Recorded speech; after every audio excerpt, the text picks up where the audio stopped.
I searched up how to play Mahjong one day, and it turns out lots of people find it pretty confusing. The insane amount of jargony, Mahjong-y words that people use when they talk about the game don't exactly help either. The good news, though, is that as long as you can count from 1 to 9 in Chinese characters, you know enough to play, even if you don't understand any of the other Chinese characters. I'll be attempting an explanation which doesn't move at the speed of lightning, and I'll avoid using Chinese terminology wherever I can. I'll also skip past some parts of the game and only explain the essentials. The extra stuff, like how to decide who plays first, is easy to learn afterwards and is also not super important to the core of the game. Okay, so let's start by talking about all of the pieces or the tiles in Mahjong. There's 4 of every tile, and there are 3 suits. All of the suits go from 1 to 9.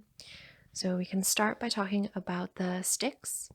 And the one of sticks always happens to be some kind of a bird. In this case, the bird is actually sitting on a stick, but that may not always be the case depending on what type of set of tiles you've got. And then we have the dots, which is pretty self-explanatory. You can pretty much just count the number of dots on the tile. And then we have the actual Chinese characters. This is where it might be helpful for you to have like a cheat sheet nearby you so that as you're getting used to the characters, you have some frame of reference while you're playing the game. And then finally, we have these other tiles, which honestly, it doesn't quite matter what they are or what they say. You actually don't need to recognize any of the characters on these tiles, as long as you can identify whether or not they are identical. So what I mean by that is, are these 2 tiles identical? No, they're not. Okay.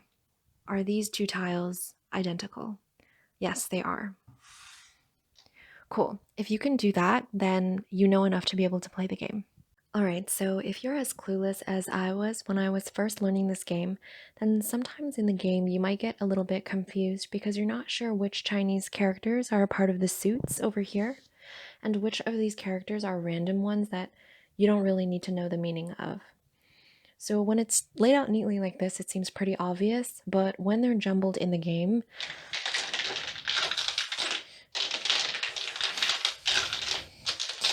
then sometimes it can be a little bit confusing when it all looks like this.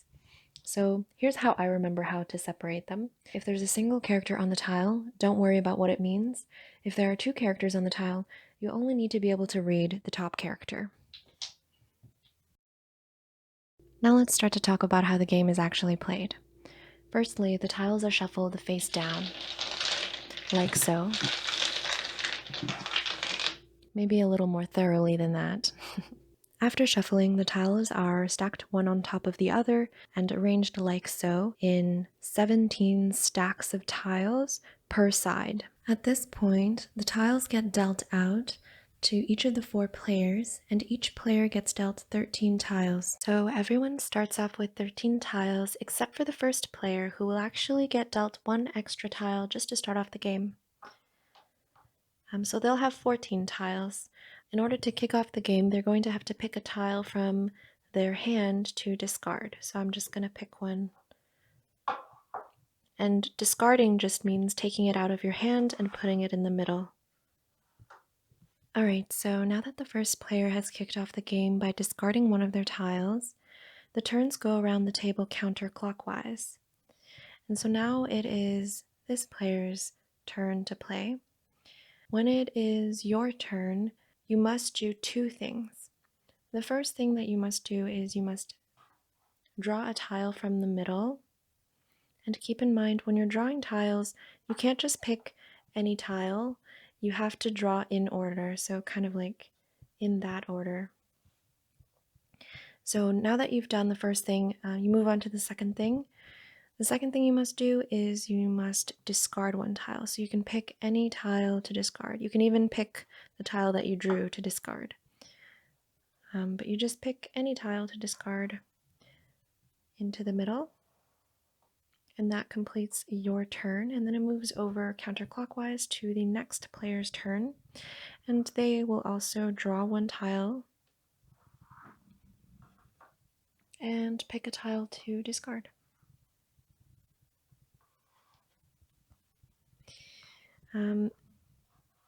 And they've completed both of those steps, so now it moves over to this player, who again is going to draw a tile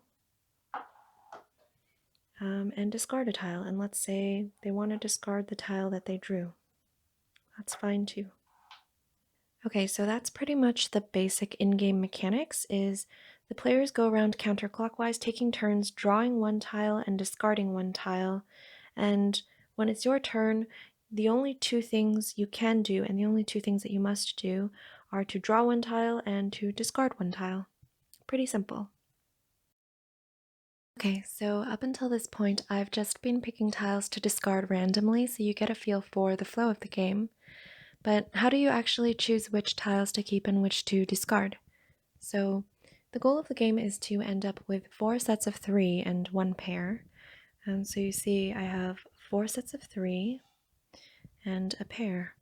Now the pair is actually pretty self-explanatory. It's literally just 2 identical tiles. It could be any 2 identical tiles. It doesn't really matter. So this is an example of a pair. This is another example of a pair. These 2 tiles could also be a pair. These 2 tiles could also be a pair. So really any 2 identical tiles. So what do I mean when I say that you also need 4 sets of 3 in addition to the pair? Sets isn't the actual term for them, by the way, but I'm just going to keep it simple and call them sets. When I say set, I mean a set of 3 tiles which follow certain rules. There are 2 types of sets you can use in Mahjong. The first type of set is just a triple. So these are all examples of triples. It's pretty much just 3 identical tiles of any kind. Doesn't really matter which 3 as long as they are completely identical. So this is a triple with the 1 of sticks, the 5 of sticks, 2s in the Chinese characters. I honestly forget what this suit is called. And then these tiles and then these tiles. Honestly, I never remember what they're called. I just know that they're identical, and that's really all you need to know for the game. Now there's the second type of set. It kind of resembles what you might call a straight in poker, but it must be 3 tiles of the same suit, which are sequenced numerically. So what I mean by that is 1, 2, 3, 1, 2, 3, or 5, 6, 7, or 3, 4, 5, or 7, 8, 9. Sorry, I have that in the wrong order. 7, 8, 9 again. So these are all examples of 3 in a row. So since it can only be 3 tiles, 1, 2, 3, 4, is not considered a set in Mahjong. You would have to get rid of one of them. It doesn't really matter which one. You could do this, or you could do this. Similarly, something that's super long, like, for example, 3, 4, 5, 6, 7, is not considered a set in Mahjong. It must be 3 tiles. Having more tiles doesn't make the set better, it just makes it not a valid set. So in order to make this work, you would have to either get rid of 2 of them or, create another set like this. I also want to note that you cannot do like 891 or 912. So there are only 7 possible number sequence combinations in Mahjong. I just want to emphasize here that they must be of the same suit. So you can't mix them around and say that, you're going to do 1, 2, 3. That does not work. It has to be of the same suit. Now that you know that in order to win, you're going to need 4 sets of 3 and 1 pair, I'm going to show you a couple examples of winning hands in Mahjong. So this is one example. So you have the pair of 5 of sticks, and then you have the 3, 4, and 5 of dots, the 1 of dots as a triple, this, whatever that is, and then the 1, 2, and 3 of sticks. This is another example of a winning hand in Mahjong. So you have the 1 of sticks as a pair, and then you have the 7, 8, and 9 of sticks, a 1, 2, 3 in these Chinese character suits. And then you have the 7, 8, and 9 of dots, and then these characters. they're triple. They're identical. That's all you need to know.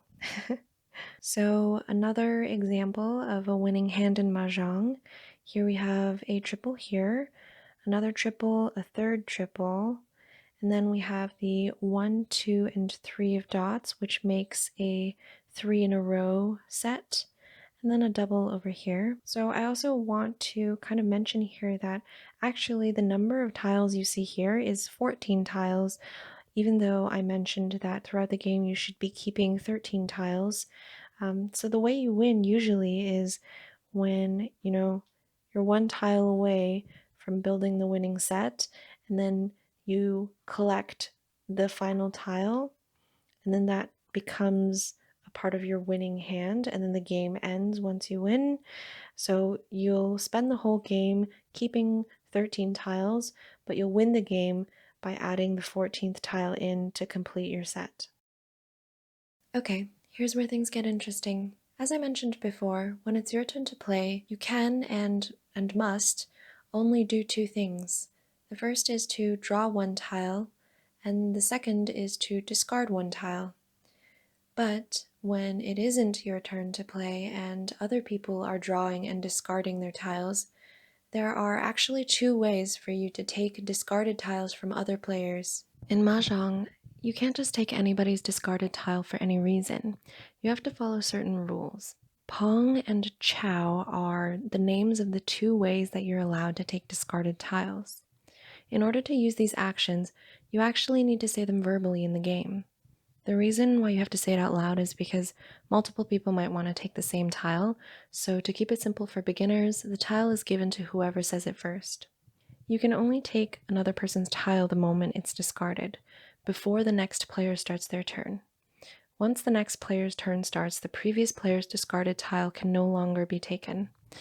So, for example, if it's this player's turn to play and they decide to discard this tile, before the next player starts their turn, I need to decide whether or not I want to take this discarded tile to complete a set of 3. Okay, so what's the difference between Pong and Chow?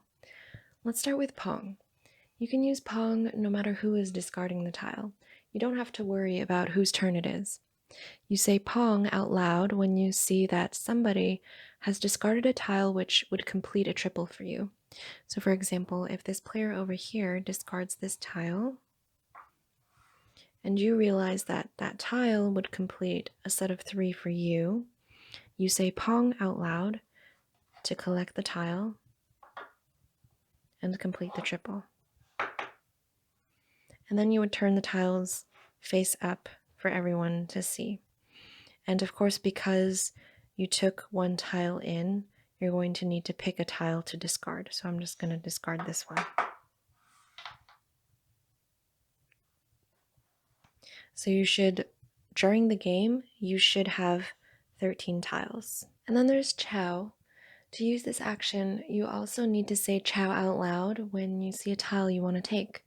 But unlike with Pong, you can only use Chow on the tiles which have been discarded by the person to your left, so the person playing right before you.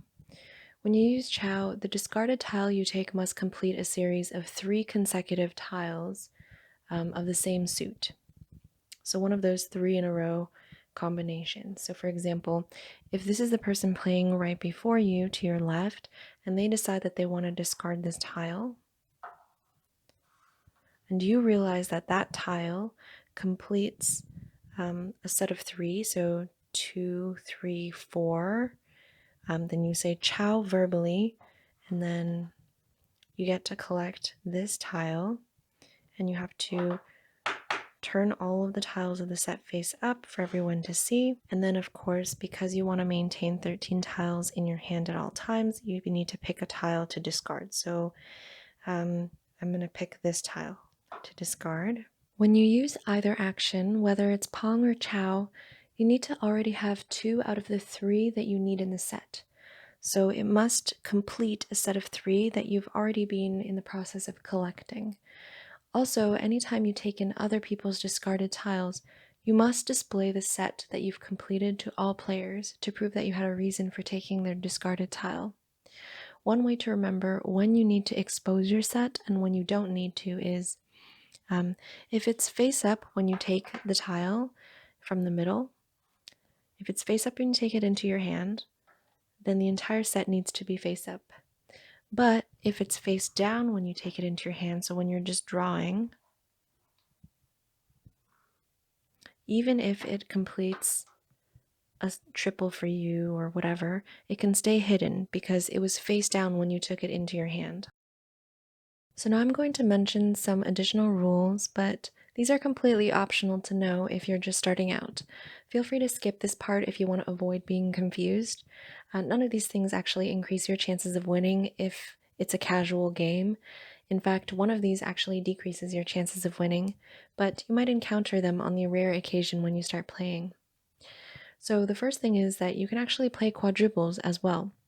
If you already have a triple, and keep in mind, this can't be a triple that you already used Pong for, so if it's already you already used the action Pong on it, and you took somebody's discarded tile to make that a triple, then you can't use this action. But if it's a triple that you drew from the pile in the middle, then you can use this action. So if you already have this triple like this in your hand, and then somebody discards the fourth tile in the set, you can use an action called Kong, which calls this tile into your hand, and then you can turn these tiles up, and now you have a set of 4. To be honest, this only really helps you, I think, if you're using Mahjong to gamble, because it increases the payout if you win, since a quadruple is just more impressive than a triple. If you use a quadruple in your hand, then you'll have to win with a 15-tile hand, since a quadruple still only counts as one set, and you still need 4 sets and 1 double to win. Okay, so the second thing is that instead of winning with 4 sets of 3 and 1 double, you can also win with a hand of 7 doubles. This is extremely risky and very rare because Pong and Chow only applies to completing a set of 3, and Kong only applies to completing a set of 4, which means that the only way you can end up with 7 doubles is just by getting super lucky when you're drawing tiles. I don't imagine this information being very useful to casual players because trying to do this will probably decrease your chances of winning. Okay, now you know the basics of Mahjong. I hope this made the game just a little less confusing. As a thank you for making it to the end of the video, enjoy everybody's favorite part of Mahjong, which is the tile shuffling, or washing the tiles as they say.